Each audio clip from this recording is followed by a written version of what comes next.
Hey, hey everybody, how are you? I'm Musa Jackson. I'm your host for Ambassador Digital Magazine Live. Here we are. Just want to say this was a mask, one of these shield masks that was given to me by my beautiful friend, Angelique Miles. I have a ton of these masks now because, as we all know, we're still in the midst of this pandemic. And it's really important that we wear our masks, as I always say out there. Also, thank you to the essential healthcare workers. They're still out there. They're going to have it seems like we're spiking across the nation. So I know that their jobs are going to get even more difficult across our nations. We here in New York have managed to, for the most part, we've managed to keep numbers down. But as we go into this new phase, that might just start to spike up here. So we've got to wear a mask. We have this mask. Perfect. I love it. My good friend, Elizabeth, thank you so much. So we have some of these masks. Maybe we'll give them out to some of our viewers, some of our subscribers, and some of our followers. And I'm so excited for this show tonight. Can't wait for you guys to be introduced, to meet a lot of us now have met them here in Harlem. They are no longer the best kept secret, but I can't wait for you to meet these two gentlemen in a moment. So always want to say, once again, thank you to my incredible team, Paul, creative director, and the people who make this show possible, which is our viewers and people that subscribe to our channel, Ambassador Digital Live, Ambassador Digital Magazine on Facebook and on YouTube. So where are we now? Just want to say we did it. It feels like a never-ending story, though.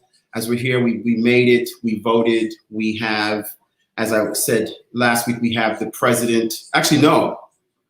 We found out the tally came in where we now have our president-elect Joe Biden, as well as the history-making vice president Kamala Harris, and we still have the brat in the White House, who is has done something unprecedented, which is he has not conceded. Most elections throughout history, we've always had a transition of power, especially when it's overwhelming. We won the electoral votes and the popular vote. Nothing was the most voted on election in history.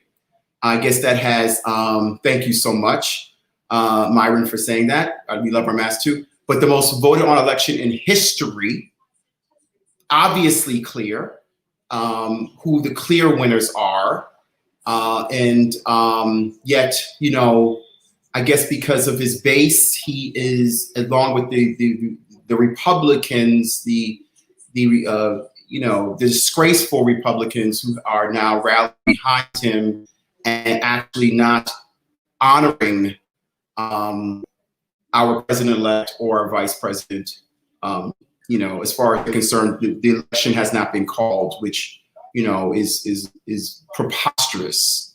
So let's just talk about what is happening, even though they're working around this situation. Our president-elect and vice president, they have put together an incredible team that they come January 20th, when they are voted, or when they have gone through the process and they are inaugurated and become our president and first our vice president, they will have their team that will address the most important issues. Obviously, the pandemic, they're keeping Dr. Fauci on, which is a good thing, as well as just the economic plans that they have, I'm sure, and just making sure our economy is stimulated so that we can get back to some sense of normalcy in these times.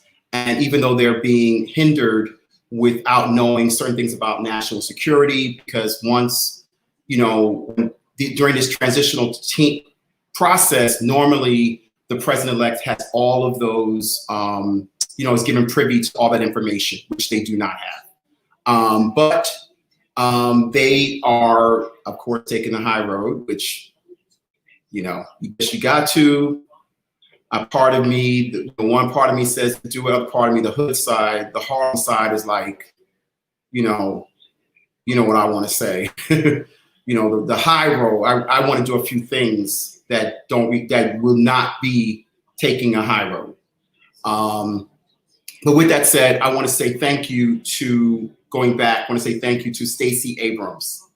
We should all give her a collective round of applause, because without her, I see this election, she really turned the tide. She did so much, not only for her state, but for nationally. They say, this strong Black woman right here, okay? They say that, strong women don't wear, this woman needs a cape, okay? She doesn't need it. I guess she doesn't need a cape because she's able to do what, what most of them could not do. And she galvanized the votes. She deserves all of our love, all of our praise. I want to also say a big shout out to these collective states and cities: Detroit, Atlanta, Philadelphia, Milwaukee. We love you. You came through. You came through for us. That's shot by one of our former cover stars, Flo Ngala. We love you, Flo. We shot this beautiful portrait of Stacey Abrams. We love you. Also, we want to say that Kamala Harris has chosen her chief of staff. Who is this? This is, I have it here. Her name is Karine Jean-Pierre, and she is the first out lesbian to serve as Kamala Harris's chief of staff. So we already know where this is going, what kind of White House this is going to be, what kind of administration this can be, right? We have, and Joe Biden picked, he picked, I have it here. Who did he pick? He picked Ron, I think it's Ron Klain, who was the, I think he worked with the Obama administration. And so his platform, I believe, is health. So he's already galvanizing the type of team he wants. That's going to really, on January 20th, hit the ground running and really start to handle the situation, really start to lead effectively, something that we have not had in 4 years. We have a ways to go. It's going to feel like 7 years, y'all, because it felt like 5 years just getting here. But we have about 72 days before the inauguration, or somewhere around that. And we also have an important election, which is in Georgia, because we have 2 Senate seats that are up for us. We need those seats. Okay. We get those seats, and we then control the Senate and the House, which is what's important. Then we can get most of these policies passed that we need. So there you have it. There they are. We're going to be counting on everyone in Georgia to come out. We need you. Get those 18-year-olds who are out there ready. There'll be several thousands of 18-year-olds ready to vote. Get them registered so that we can turn the tide. We can do exactly what we did. Past election, we can do it now. I think I'm completely hopeful for that. So, I just want to say we got this. Okay. So here we are. I met these 2 amazing gentlemen maybe about 2 or 3 years ago at a Harlem Pride event, and they were, saw them. Their team was amazing, and they were promoting their liquor brand, Lambda Vodka. We'll get into that. And I immediately was just taken by just how, first of all, the product is good. Let's just go there. So I got to sample it, and I was like, this stuff, it's really good. But I was just taken by their entrepreneurship, and that they were, they were tight. They had a great team. And so, and then, they turned that into, they kept building on that, the brand, and now they have an amazing brand. Stephen Rice, he's like, I can't wait to go. Stephen, I'm telling all my friends, I'm just going to send y'all the address. You just need to go after this show. I hope everyone goes. But, we also, I remember, we're still those days. So, we'll definitely make sure we're all social distance and we're doing the right thing when we do go. But I want to introduce you guys to these two amazing men. They'll talk about their latest venture, which is taking Harlem by storm. It's an amazing lounge. It's called Lambda Lounge, a lot like the vodka. And they are two of my new friends. I want you to say hello to Richard Solomon and Charles Hughes. Come on. What up? Love you, Musa. Thank you. How y'all doing? Thank you guys for joining us. And you guys are coming live from Lambda Lounge. Yes. Live. And we're open. So come here. You guys, you heard that? Okay. Before we get into such hours, so people know, we can get out of the way now. What hours at Lambda Lounge? So we're open starting next week. It's going to be Tuesday through Sunday, and we know that government has affected our hours. So now it's going to be 6 p.m. to 10 p.m. So we're doing, the capacity won't be as high. So, try to get here early so you can come in and get a seat to have one of our specialty cocktails. We have a lot of great cocktails on the menu. We have some named after the two of us. So come through and drink mine. Say, whose tastes better? Ooh. It's funny because he drinks mine more, and I like his more. Okay. All right. We already know. What's that? You already know what you like. We already know you drink this and he drinks yours. We're gonna get into that. So anyway, thank you once again. And what we love to do here is just kind of find out how this came to be. So we're gonna start with your journey, guys, right? And take us back a little bit. Starting off, where are you guys from? So and you identify yourself. So Richard, where are you from? I'm from the Bronx, Boogie Down. I always have to do this when I say Boogie Down. I'm from the BX, born and raised. So that's me. Charles, and I'm originally from Richmond, Virginia, but have been in New York 13 years. He's a native now. Yeah. Once you're here, you never leave. No, that's true. So, obviously growing up, in your prospective places, and we talked about this earlier because I interviewed them earlier, but, as we all have our stories of when we, especially people in the LGBTQIA community, in terms of when we came out and just that process of that, because I look at you guys and everything like that, it's like you remind me a lot of myself. You know what I mean? So I'm just a little bit older. Just a little. But I'm always curious just how it went for you and what was that like? Because I know how mine was, how it went for me. But I'm always curious about that. You know what I mean? Your journey. So, what was that like growing up? And tell us a little bit about your coming out story. Yeah, I'll start. I grew up in the Bronx, New York projects. So you already know the story there. Underprivileged. My mother, she did what she could, but we really didn't. We weren't spoiled. We had to struggle. I didn't have a lot of aspirations to do anything outside of my, 10-block radius.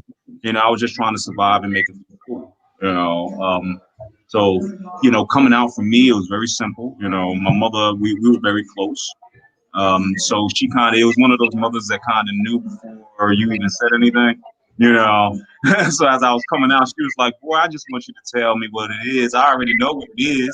You know, family was supportive. You know, so I mean, it was a very simple story for me. I mean, it didn't start really getting interesting until I got with this knucklehead.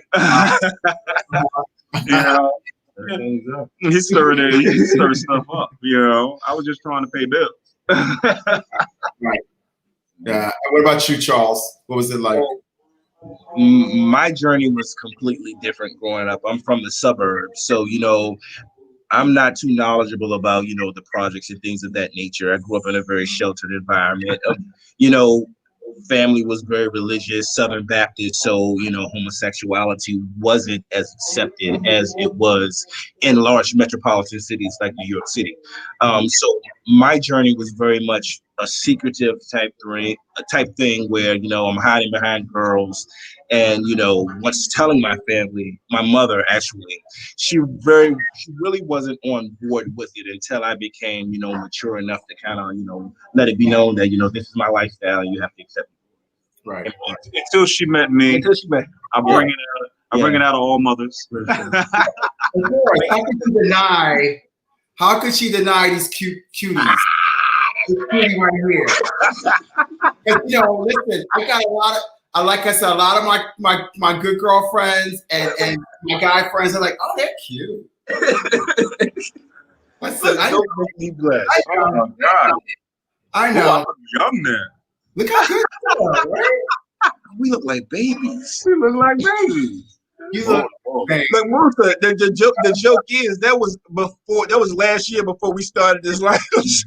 literally, it looks like last year. It looks like you guys look, I mean, you look like babies. We look like little tenderonis. Them days. So okay, before you meet, right? So you come out, right? And now you're like, you know, go to school, I guess, college, right? You come to the big city. You're already in the big city because you grew up in South Bronx. And what was that like? What was like, you know, what was it? The late 90s kind of thing, right? No, this was 2008, 9-ish type thing when I moved up here. Really, Tanner Brownies. Listen, so, you know, with the whole college experience, I didn't go directly to college after high school. You know, I did a little bit of work and had my fun. Finished college at maybe 27, 28, and that's when I moved up here.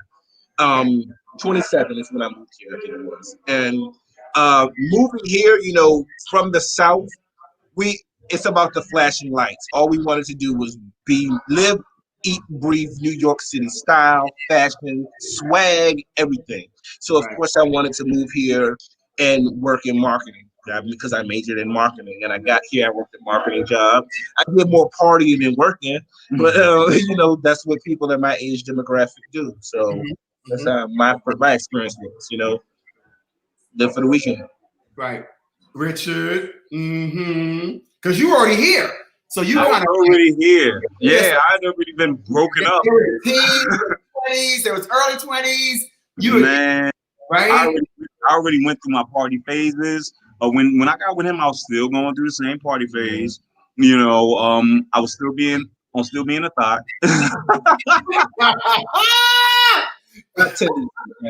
Thought tendencies. You know, okay.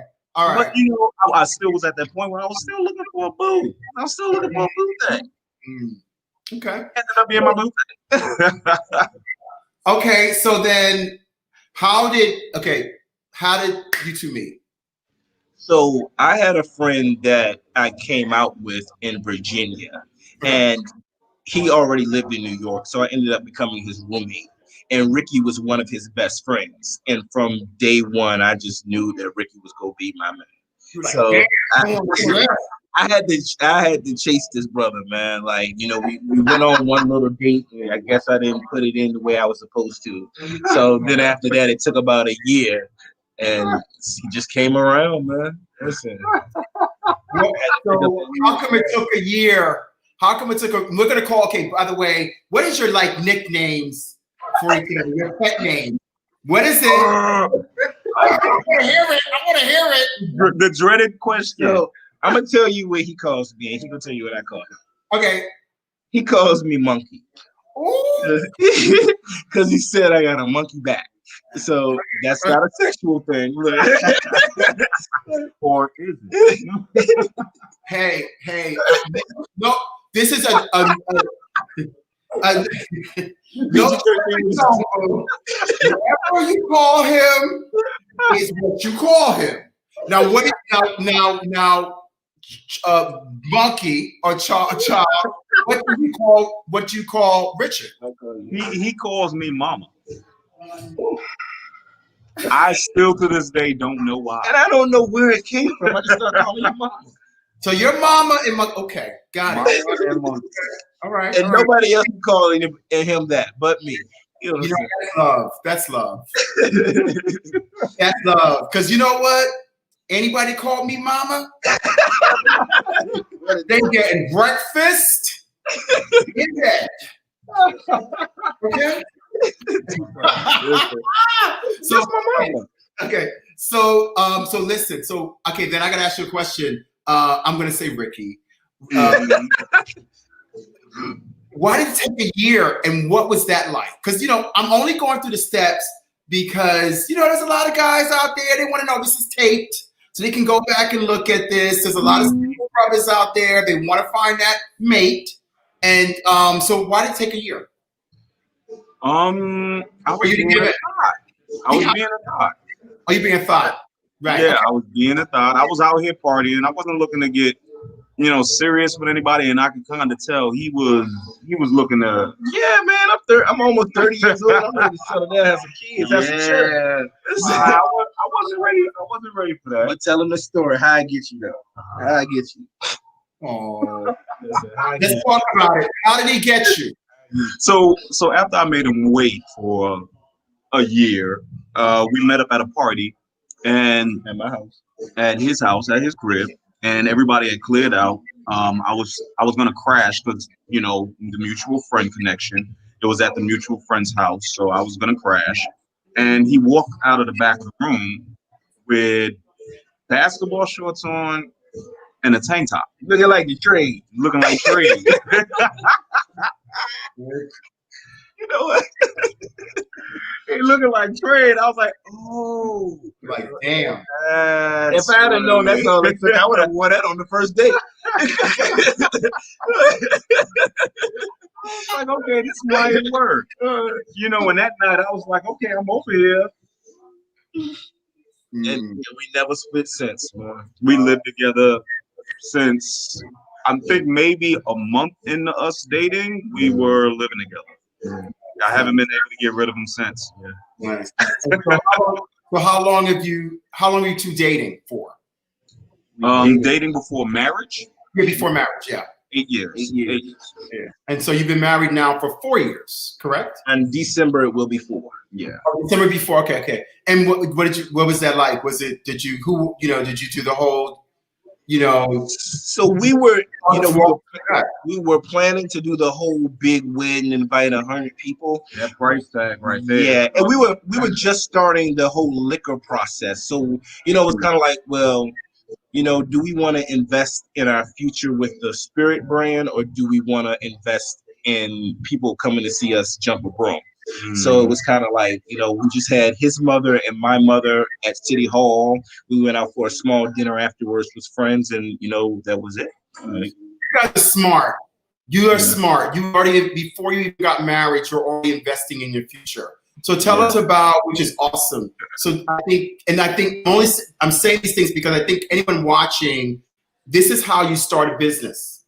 And sometimes there are certain sacrifices. So a lot of people are looking at, like, my big day, I'm going to spend $30,000 on a wedding. And you guys are like, well, you know what? Let's put that $30,000 hypothetically into our brand, into our business, the marketing, all those things that it takes to launch a brand. So how did you guys come up with the idea for Lambda Vodka? Tell us how the name came about. Walk us through that.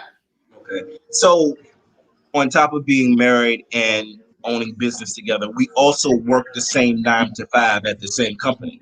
So he's in the IT department and I'm in the finance department. And, you know, I'm sitting at work one day. So first we started with real estate. We own a multi-family home and we wanted to purchase another home. Fell through. So we had a few dollars in the bag and we're like, you know, before we spend this on Jordans, what can we do? So I'm sitting at work and I'm like, I see an advertisement for Ciroc come across the screen. I'm Googling stuff. And, you know, I thought to myself, well, why doesn't the LGBTQ plus community have a spirit that's created to buy them and targeting them directly? So, you know, I did a little research and then, you know, I had to get my permission from him and he was all for it. And that's about a year.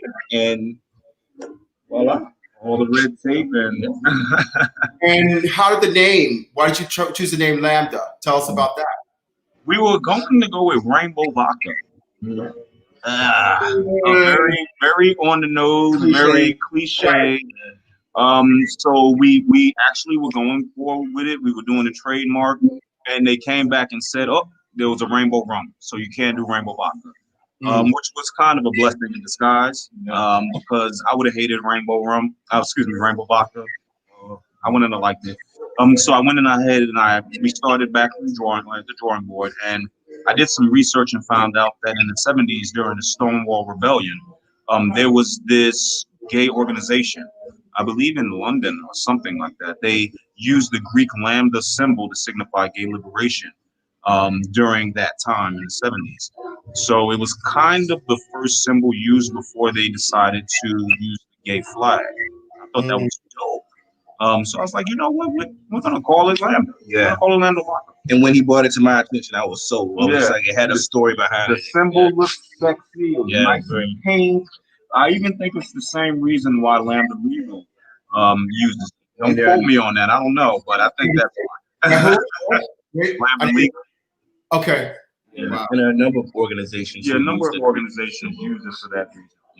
Oh, wow. Wow. I love the story behind that because I don't think everybody knows that's what it signifies. I had an idea of that, but I was like, wow, I figured that's what it was. Yeah. And I like that you've connected the historical part of it along with the vodka. You know what I mean? So, and Musa, outside of that, you know, we meet so many people a little older than us, and they give us so much knowledge about the symbol as well, and it brings people together. Yeah, because what you're doing, you're one of the younger generation. Yeah, and they're an older generation. Yeah, and they're older than us. Yeah, exactly. And much older than us. Exactly. And so they're going to tell you a lot about that time and what that signified. I know right up here in Harlem, several people that I know were a part of the rebellion, a part of Stonewall, and that went through that. So I know this is seeing you guys and that you put history with it. It's just like you're not leaving them out. Yeah, I like it. Right, and the new generation can find out something new and immediately connect to their culture, to their history, path that was set for them. And I like that. I love that you've done that. That's a brilliant idea. Great concept. Great marketing for that.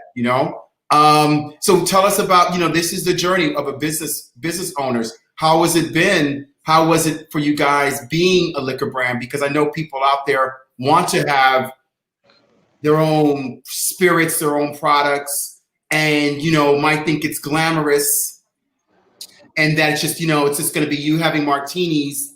You become a liquor brand, and you're just going to be walking around handing out martinis. Has it been like that for you guys? No. So I had hair before I started this. You had what?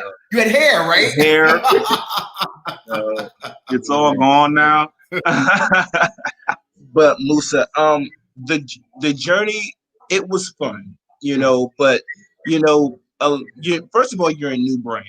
A lot of liquor stores aren't very receptive to new brands, and we didn't come in at the bottom price point. So it was kind of like, there's really no purpose for liquor stores to purchase you. So then we decided we're going to reach out to a lot of the LGBTQ plus bars and restaurants and clubs and things.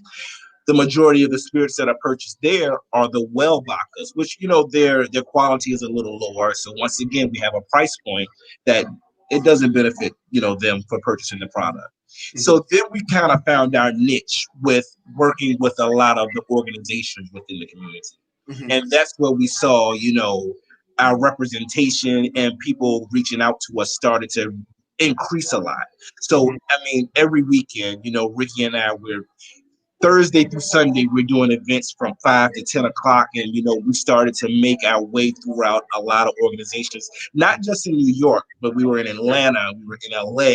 There were talks of, you know, Puerto Rico events. So it was very good for us, but trust me, it wasn't an easy journey. And you know, I want to address the elephant in the room. We are two Black men. More importantly, we're two Black gay men. So people were not receptive to that. We're going into these establishments owned by, of course, white men and sometimes white women. They were not feeling us. You know, immediately they didn't take us seriously. And their first thing is, why do I want your product in here? And then more importantly, when you put your product in there, now we have to bring the following in order to sell it. Why do I want your following in my establishment? You know, so that was kind of a very good push in the right direction. It was a segue into Lambda Lounge. We figured, well, if establishments don't want to carry our product, we'll get a place and do it out, you know, do it ourselves. Come on, I got one too. There she go. Want some? Of course, give credit to Lemon Brands. Melvin Brown, he was actually our brand manager at the time when we first launched Lambda Vodka. He did all the photos and everything, and he came up with strategies. Yeah, he came up with strategies and everything that really pushed the brand to a level that we definitely did not have it at. It did not look like this when we first launched it. The pictures did not look like this. You know, he really was helpful in our transition into elevating the brand to where it is now.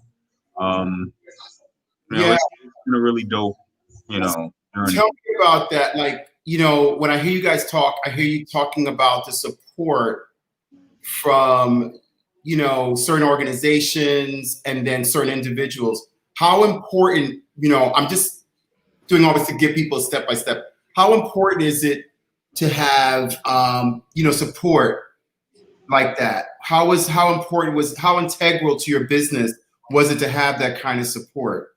If we didn't have that type of support, there would be no Lambda Vodka right now. There would be no Lambda Lounge right now. Exactly. And what I'm learning from business, it's not 100% about that product. It's about the relationships that you build with your business.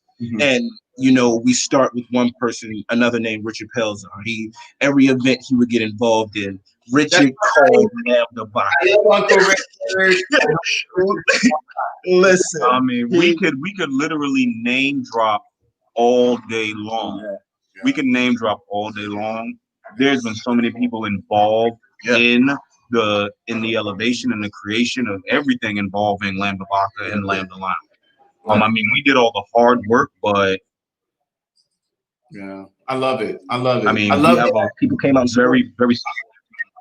Yeah. Yeah. Oh, so we're gonna get to that. I love this. Is a beautiful shot of Lambda Lounge. So, you know, businesses here in Harlem. You know, I grew up in Harlem and knew a lot of the establishments. Of course, some that are no longer with us, they're historic. Who were, you know, we've had, you know, a long line actually of speakeasies and gay bars dating back to the Renaissance. Just that you guys know that your history in terms of where, you know, now that you're here in Harlem.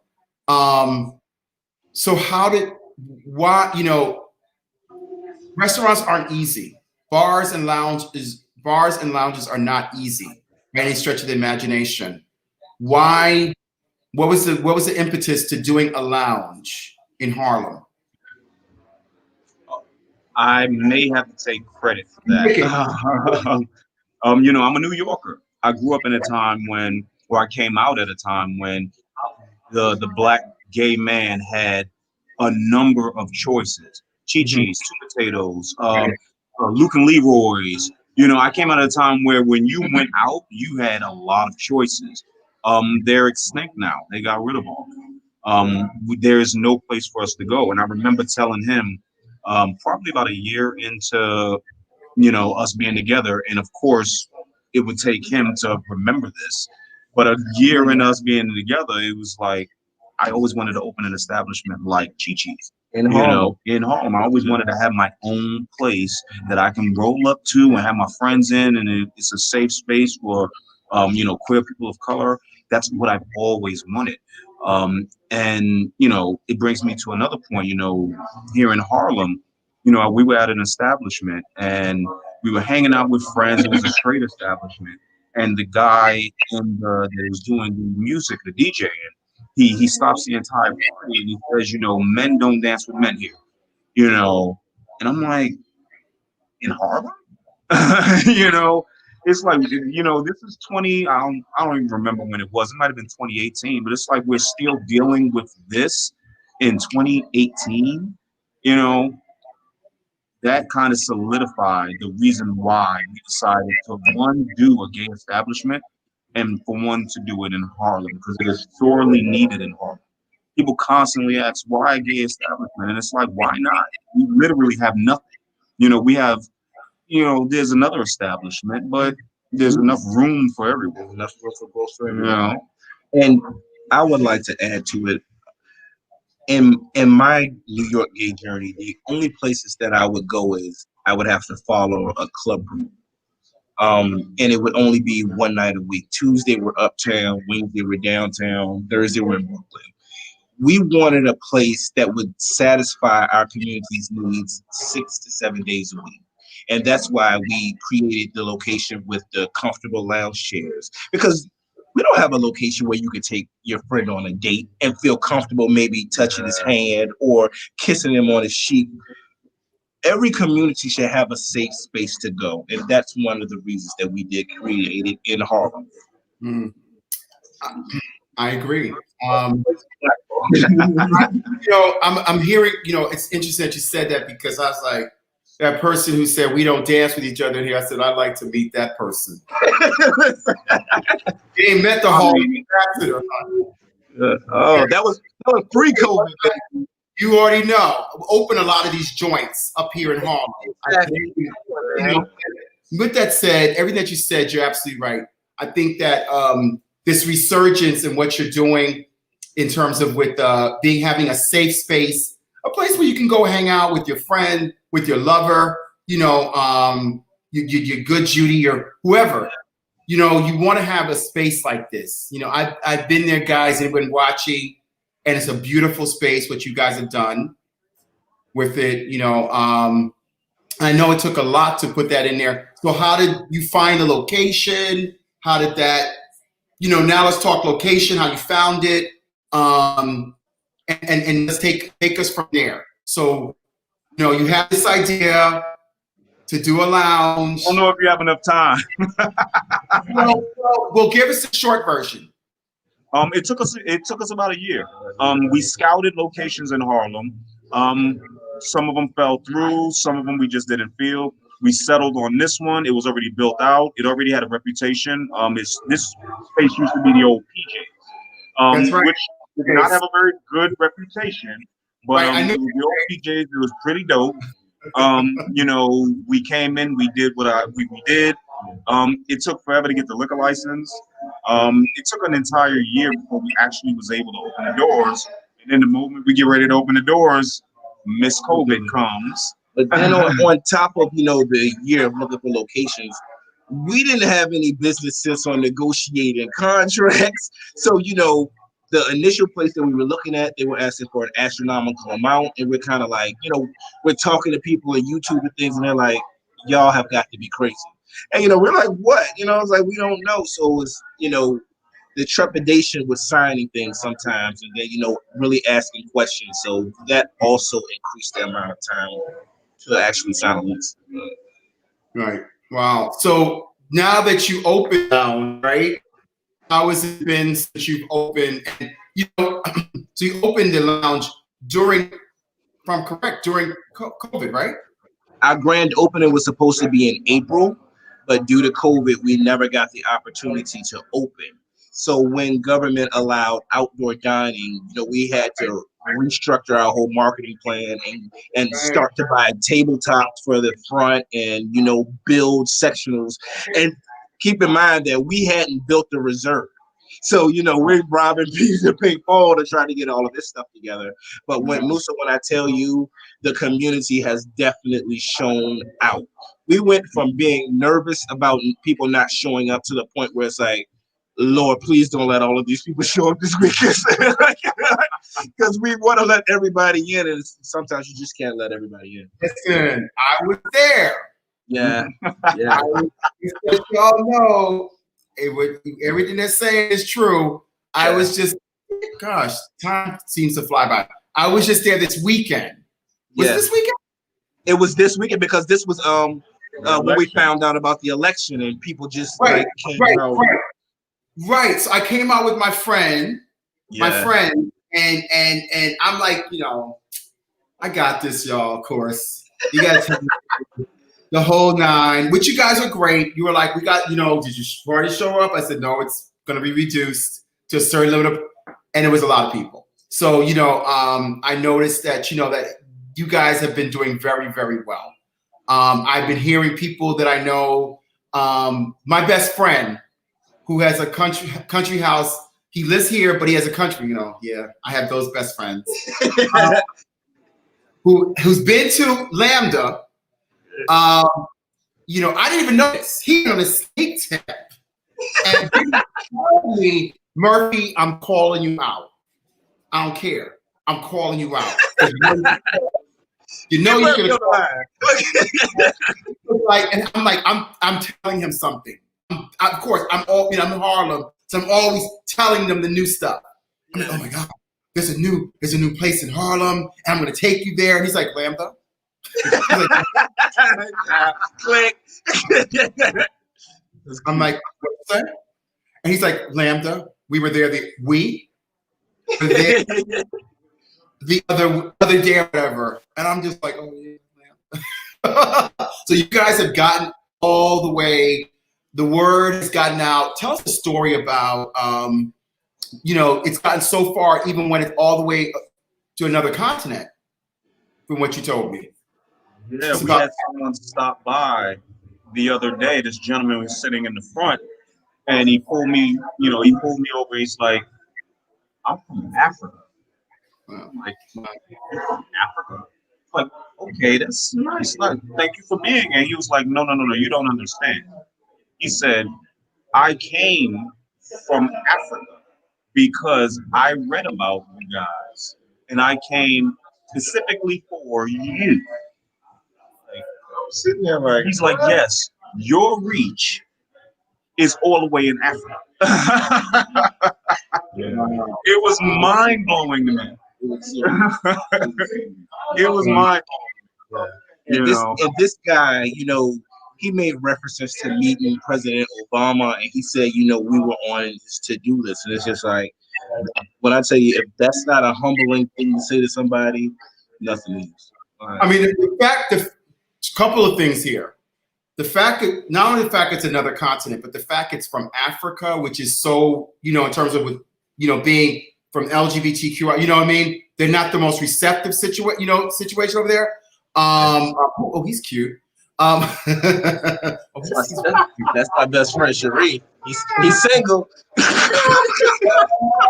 He's born. Okay. Everybody thinks he's that.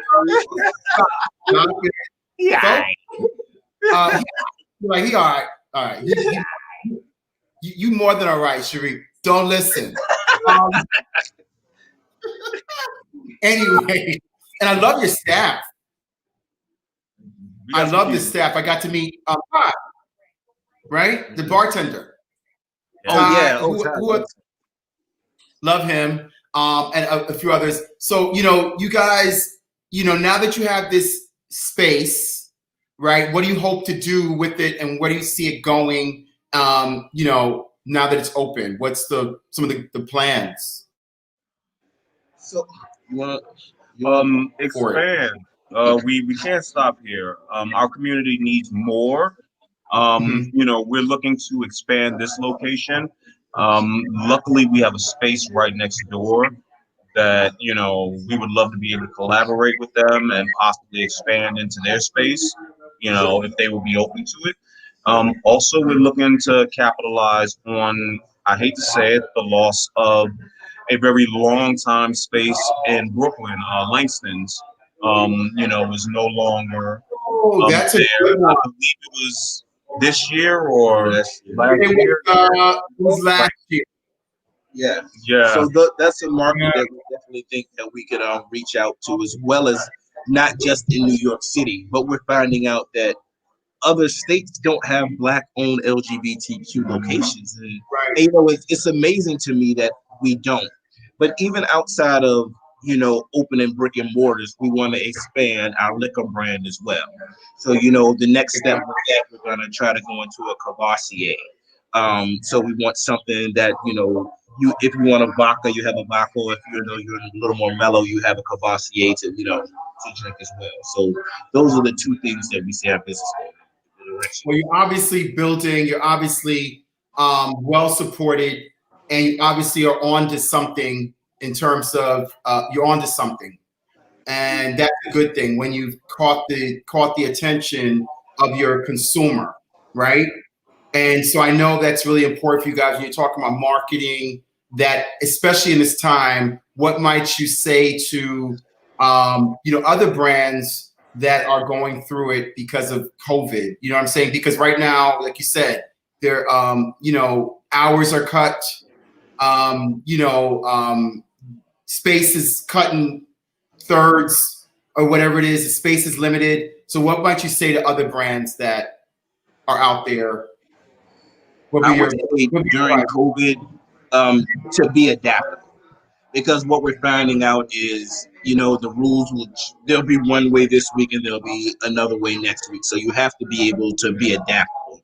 And I know, you know, as business people, we could be very narrow thinking and stuck in our ways, but this isn't the time to do that.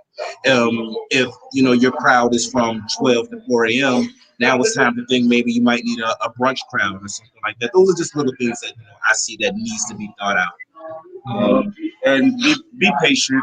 You know, a lot of people they're very discouraged and they're kind of tapping out. Be patient, because if you can survive this COVID wave that's going on, that's shutting down practically all the restaurants in Harlem, if you can survive that, coming out on the other end, I mean, you're gonna reap the rewards. It's going to be insane. I'm gonna be perfectly honest for you. I think COVID has benefited us more. Yeah, it's benefited us a lot more now because, of course, no one has another establishment to go to. You know, boxers shut down. You know, all these establishments are shut down. Now people are looking for a place to go. It's kind of actually helped us out. And even with the media coverage, you know, people finding out there we're young, we're Black, we're gay, and, you know, we're going through these. And they're trying to figure out how the hell we're surviving during this COVID. It's all. If I can say one thing, I'm going to jump in really quickly, and that's part of the reason why we're going to do the next thing. But I believe that, you know, when people, besides the brand, but let's say specifically with the Lambda Lounge, is that I've always said this to business owners, and like I said to you before, I opened up one of the first of the modern age gay bars up the block from you, Alibi. I opened that, as well as many other establishments, and I've always said this, is that people are coming to your home. Be a good host. You will never, I learned that and knew that from the great Sylvia Woods, who would be the greatest soul food queen in history. In history, Sylvia's. She kept Harlem alive, partly because of the fact that she was one of the greatest hosts. She was your mama. When you walked in there, your grandma, okay? And I'm not saying, what I'm saying to you guys is part of the reason why, you know, when I thought of you guys, it was no question I had to have you guys on the show and do a cover, because I said, these gentlemen have it. They're great hosts. And people are comfortable with you. They're going to follow you so remember that. People will follow you and your example. And, two beautiful men, two gorgeous men. Okay, I said it. Who are married, who are in business together, who are successful, who are young, who are showing people it's possible even during a pandemic, which is not an easy thing to do. And so I take my hat off to you young men. Thank you. And I do. I take my hat off to you young men and wish you nothing but success with this business. I know you'll continue to expand your brand from here to other places. And so it was an honor for me to have you guys featured on our, I think it's what number is it, Paul? But the number 20, I think it's 26 or 24, 25 maybe. 24. He always keeps you on check. Oh, my age, 24. 24, yeah. See that? So our 24th cover, and I want to say thank you guys because this is a fabulous cover. It was wonderful doing it. Yeah. So here we go. This is where we do the part of the show where we just do our cover launch. And Paul, whenever you're ready for the cover, I can't wait. Here we go. Wow. Yeah. Oh, that is dope. Damn, how did you make us look so good? That was all you guys, and the wonderful photographer. We're gonna bring her out in a second. She wants to say hi to you guys. But it was a beautiful experience working with you guys. What I saw was the connection, and what was so important for me when I was selecting the photos that Diane Alford picked was that because she's great, Diane Alford, she shot these photos. Was I wanted to show, it was really important for me to show two brothers who love each other. I needed that on my cover. I want this magazine, Ambassador Digital Magazine, is for the people. It's not a gay magazine, it's not a straight magazine, it's for everybody. Because we're all one. You're no different. Your journey might have been different to get here, but you're no different than anybody else. You're two men that are doing it up in Harlem, okay? Doing it well. Thank you, man. And we wanted to represent and have you on the cover, and a beautiful cover. This cover is a very emotional cover for me. Ooh. I didn't grow up seeing this cover. And I should have. But I'm hoping that the future looks like this. And the future looks inclusive because I know that you're here. And so, we're going to bring out Diane. I think she's waiting patiently. There's Diane who shot the cover. Diane! Hi! You made us look like superstars over here, girl. You are superstars. It was so natural. Shot. Out of all the shots that you took, how did you manage to get the perfect shot? That was perfect. It was a lot of moments.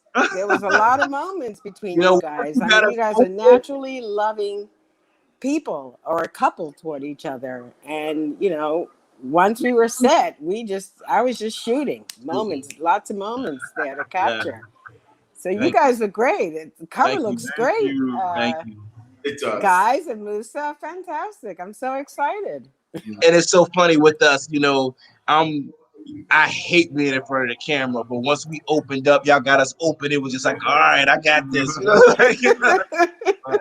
So yeah, you definitely captured. You guys were natural. I mean, you were great. Natural.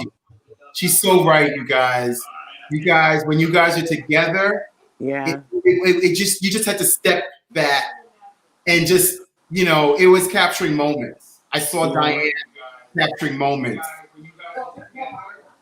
The cover's new. You better share it. All your friends, all your patrons better share it.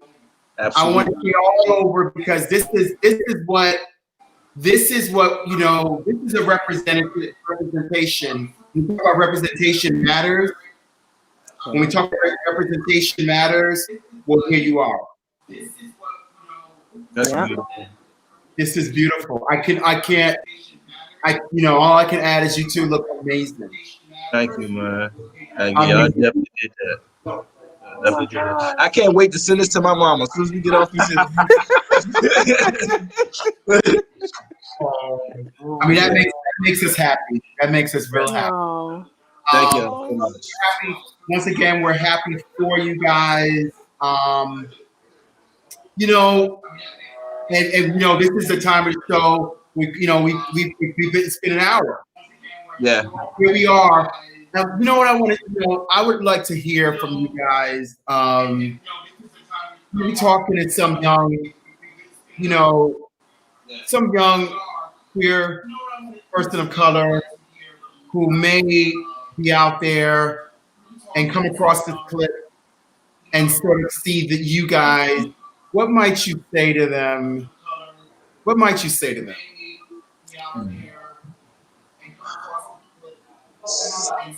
Stay humble. Work hard. Because as a young Black man, we have to give 120% just to be noticed versus our counterparts. Save. Always put a penny away. That's what my dad told me. Always have a few dollars in your pocket. And that doesn't, that's from a business standpoint. You always don't spend your last. Always put a little bit of money away. Be careful for the people you screw over on your way up, because they will screw your ass on your way down. Excuse my French, but that's the truth. You said it best. Okay, I love that. Like I said, this is Paul. Paul, we saw the cover, Diane. Good advice. Once again, thank you so much, Diane Alford, and your husband, who assisted, as well as Courtney, who was on the set, Courtney Douglas, who did behind the scenes. When I saw the cover and I thought about, we both very emotional about it. Because you're welcome. I'm of a certain age, and the journey was a little bit wasn't the same. We didn't have so much representation. There was no Pose. There was no Janet Mock. There was no Lee Daniels. I could just name a list of gay actors, everywhere that didn't really exist. And so to see you, honestly, is a fulfillment of a dream of mine in my lifetime. Baldwin, who I got to, Baldwin, the great James Baldwin, who I was a young boy when I got to meet. Never saw this. He didn't live long enough to see the young boy when I got to meet. You know what I mean? So I'm thanking you guys for never saw this. Okay? He didn't live long enough. I will end it on that. For you guys, I wish you nothing but the best. Thanks, this is coming out. There'll be a series and the story, so look for it. It'll be out for you guys. Normally by Saturday morning, you get the full editorial. But we'll give it a cover. You can send it to mom now. Absolutely, thank you. I appreciate it. Love you, Musa. We really appreciate it. And see you soon. Thank you, guys. Thank you, everyone, to join the show. Once again, thank you, Paul, our creative director. Thank you to our incredible staff, Stephen. Thank you, Myron. Everybody watched tonight. And once again, just love one another, and go in love and peace. And all I can say is love wins. Here we are. Thank you, Lambda. Thank you. Lambda Lounge, Richard and Charles. Thank you so much for joining our show. Chet Y. Thank you, Chet.